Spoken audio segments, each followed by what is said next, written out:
News 25 is brought to you by Golden Casino Group, where you'll always find great fun, good food, and fantastic entertainment, all at Gold Town, Lakeside, and the Pahrump Nugget. News is also brought to you by J.K. Nelson Law. Call 727-9900 today for your free consultation. If you need a lawyer, you need Nelson.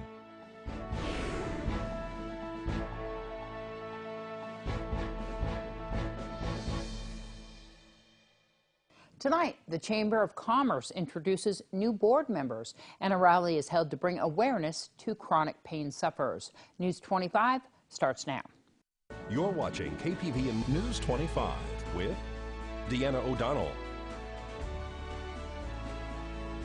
News 25. Local coverage you can count on. 2 new members are added to the Chamber Board. It's Friday, February 8th. I'm Deanna O'Donnell. New board members have been installed to the Pahrump Valley Chamber of Commerce. The gala was held at the Pahrump Nugget over the weekend. We have 2 new officers. There used to be 7 and now there are 9.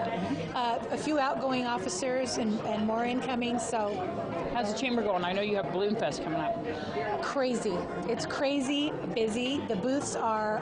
I have like 3 booths left. Yeah. Yeah. So the carnival's getting in gear. The rodeo's roaring to go. They're all selling tickets at Smith's and at Walmart, and we just can't wait to get started. When is that? It is February 22nd through the 24th. And then when's the expo? The expo's in April. Yeah. I don't know the exact date, but we're getting ready for the planning of that also. Lots of things going on with the chamber. Can you tell me about what's going on, especially with the, I think you're calling it the executive officer now? Executive director. Yeah. Yes, they've changed the name, and we have somebody moving into that position that you'll meet tonight. Okay. State your names. Do hereby swear. To perform my duties. On the Pahrump Valley Chamber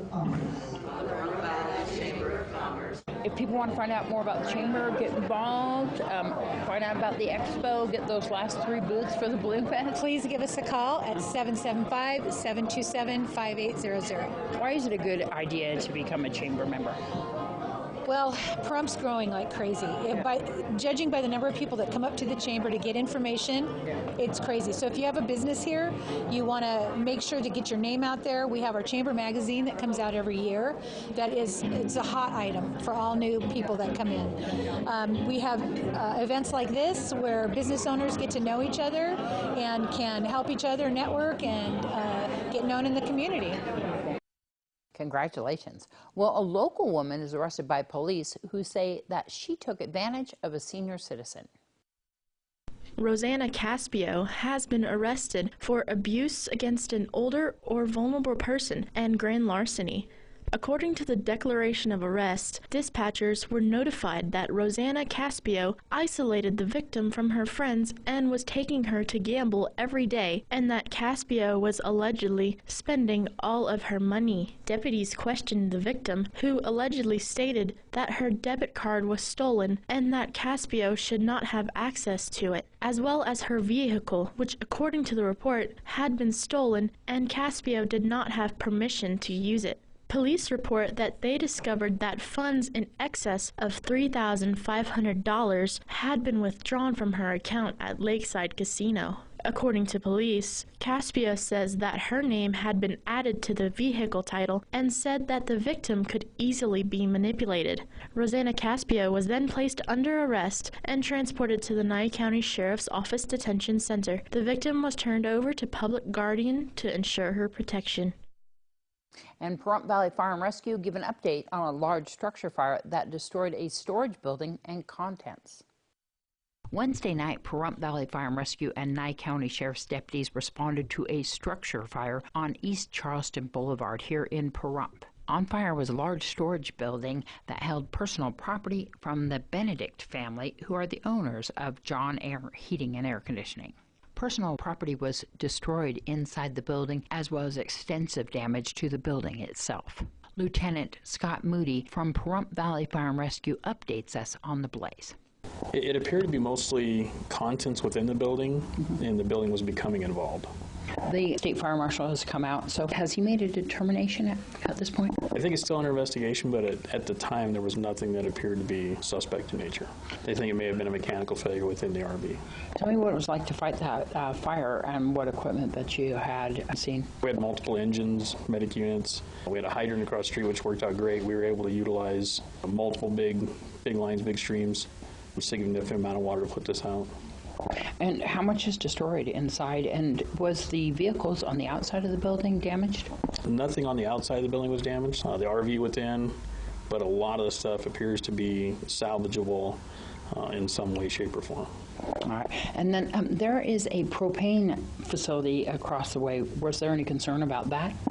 No. There's a pretty good gap between the two, so we were able to keep it contained within a short amount of time. And how long did it take you to fight the fire? The initial putting the fire under control was within about 20 minutes. And then, of course, you had a long time of mopping up, right? Yeah, we were there probably at least another couple hours with mop up and just making sure there was nothing else that was going to rekindle later on. More news after the break. You're watching KPVM News 25. Local coverage you can count on. Welcome back. Well, prescription pill prices and a pharmacy is in hot water. That and more in today's Business First Brief. Topping our news, traders are very much on Washington watch. Sources tell CNBC the meeting between President Trump and China's president is looking unlikely before the key deadline in March. Johnson & Johnson is moving forward with the president's call for drug makers to better inform patients about prescription pill prices. J&J plans to include the price of its popular blood thinner Xarelto in commercials next month.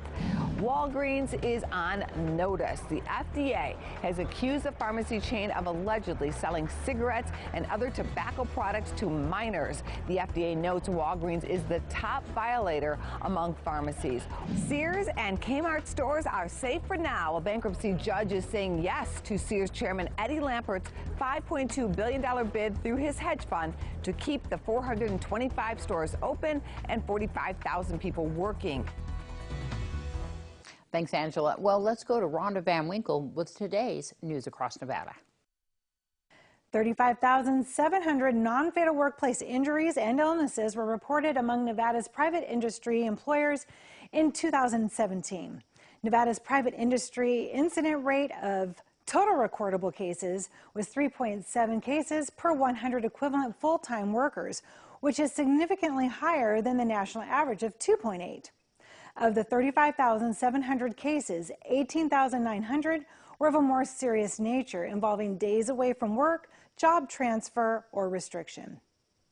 Local home prices bounced back to the 300,000 mark for the first time since September. The report released by the Greater Las Vegas Association of Realtors report an upswing of 13.2% from 265,000 in January of 2018. The home prices are inching closer to their all-time peak of 315,000 in June of 2006. Local home prices hit a post-recession bottom of 118,000 in January of 2012. Along with relatively stable home prices, another trend to watch in 2019 is the recently rising housing supply. The number of so-called distressed sales also continues to drop each year. Short sales and foreclosures combined accounted for just 2.8% of all existing local property sales in January. The total sales through the MLS during January was nearly $641 million for homes and nearly $89 million for condo and townhomes. Locally, the MLS reports one home sale in January in Sandy Valley for $229,000. Here in Pahrump, 37 homes sold in a range of $243,000 to $247,000. In rural Nye County, one home sold for just $40,000. No homes were recorded in Beatty or Amargosa. Well, Nevada's largest casinos lost $1.2 billion during the fiscal year that ended June 30th. State gambling regulators said that 289 casinos reported the loss from record revenue of $27.1 billion. Data from the Nevada Gaming Control Board shows revenue was up 3.6% compared with the previous fiscal year, marking the 8th consecutive reported increase. Well, Nevada has $8.1 million in emergency relief to address damage to roads and bridges. The U.S. Transportation Department says more than $4.8 million will go toward the damage caused by flooding in Clark County last year. The rest of the funding will go to address flooding and storm damage in northern Nevada from 2017. The United States Department of Agriculture has launched a new toolkit to help support the deployment of high-speed broadband e-connectivity in rural communities. Officials say connectivity is becoming more and more essential to doing business, delivering health care, and for school children doing homework in rural communities. The e-connectivity toolkit features 27 USDA programs that support broadband deployment. The easy-to-use resource is a simple guide that allows customers to identify their type of e-connectivity project and locate resources the federal government offers for planning, equipment, and construction, research, and other e-connectivity projects. I'm Rhonda Van Winkle, and this has been your news across Nevada. Thanks so much, Rhonda. Well, News 25 will return after this break. News 25 is brought to you by Bill and Robin Law, injury attorneys. Injured, need money? Get Bill and Robin, your local Pahrump injury attorneys.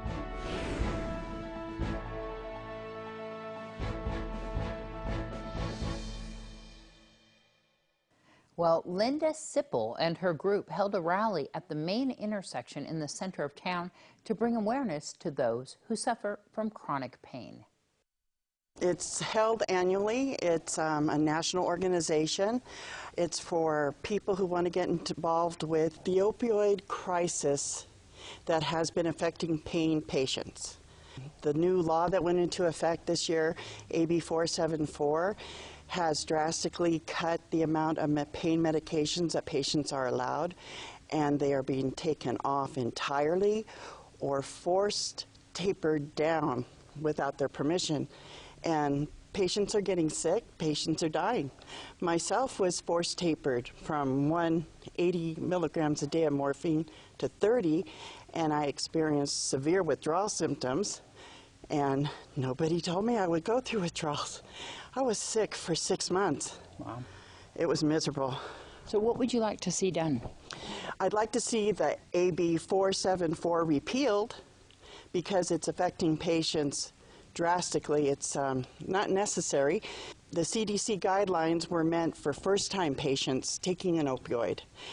Like if you sprained your ankle, had a tooth pulled, you don't give them a year's supply of medication. But a patient that has chronic pain issues like fibromyalgia, spinal issues, those patients who have been on long-term pain medication should not be taken off their meds and treated as criminals, which in fact we are.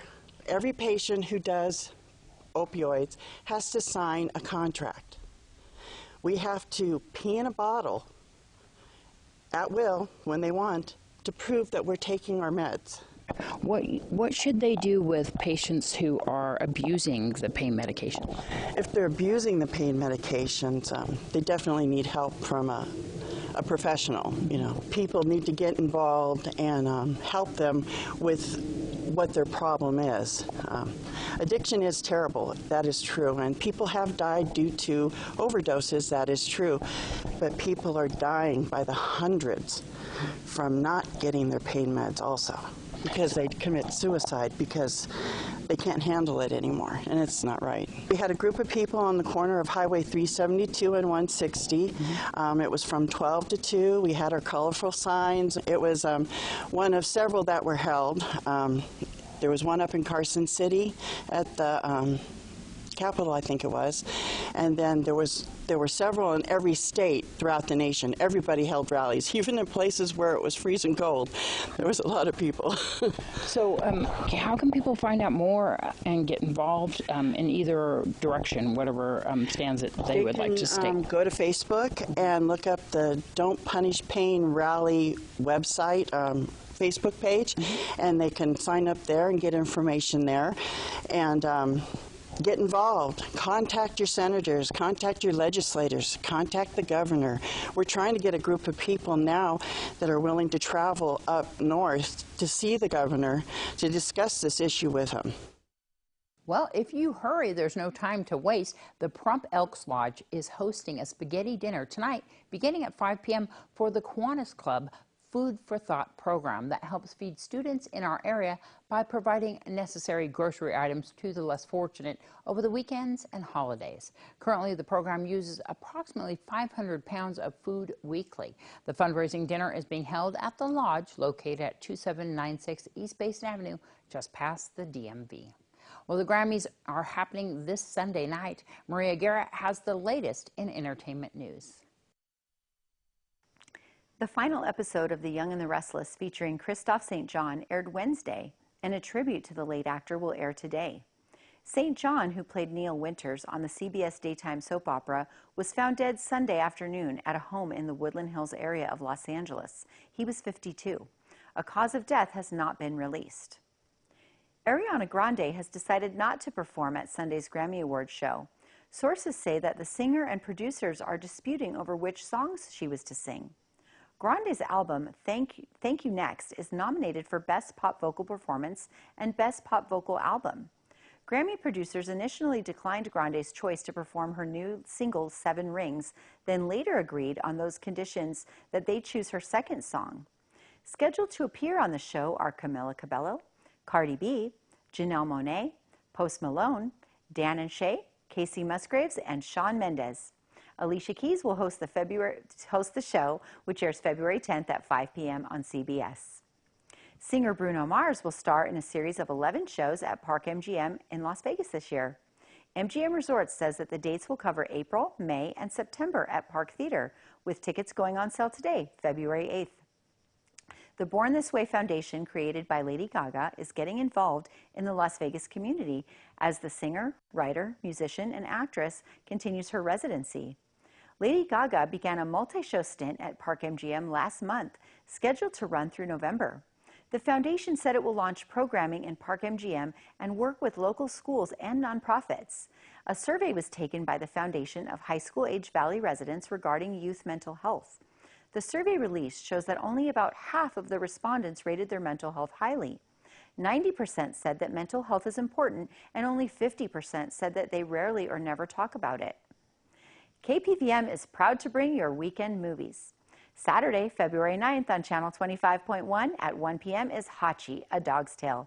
And at 9 p.m., the film Little Women will air. On Sunday, February 10th at 12 noon, The Legend of Zorro. At 8 p.m., The Time Machine. And at 10 p.m., Aeon Flux with limited interruptions. I'm Maria Guerra reporting for News 25, and this is your entertainment this week. News 46 Weather Cam is brought to you by Glenn Lerner Injury Attorney's Office in Pahrump. In a wreck, need a check? Call 702-877-1500. Let's take a look outside on that Glenn Lerner weather cam. Look at those mountains, fantastic. Let's find out what's happening with your winter season. Right after this break, we'll have your update.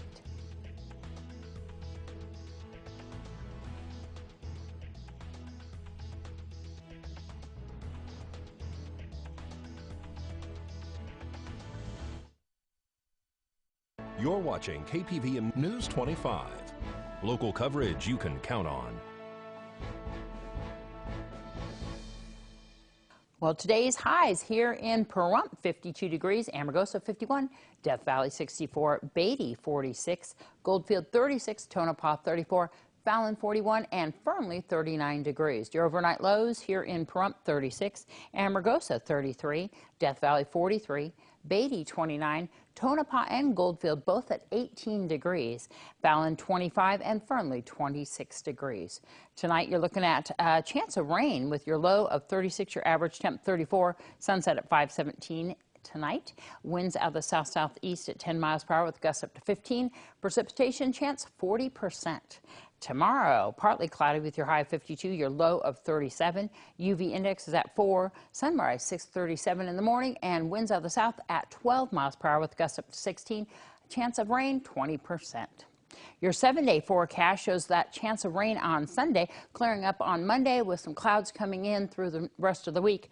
We're showing your highs all week long as the high 40s to mid 50s, and your overnight lows are changing dramatically over the days to your high 20s to high 30s. And we'll have more on that next week. We want to let everybody know that today we were down for a little bit on our television station in order to bring you the strongest signal possible here on Channel 25 and our 7 digital channels. So if you were down and you're watching us on Facebook or YouTube or listening to us on Ace Country Radio, you need to rescan your TV so that you can get that stronger signal. We hope that that's the last in our maintenance to bring you all of our digital channels. And of course, if you're watching or listening and you don't have over-the-air free local TV, give us a call, 775-727-9400, extension 201. All you need to do is pick up a digital antenna. And of course, if you're having any trouble on rescanning, you can call that same number, or if you need help after hours or this weekend, give Vern a call, 775-209-3824. You have a great weekend. I'm Deanna O'Donnell. From all of us, good night.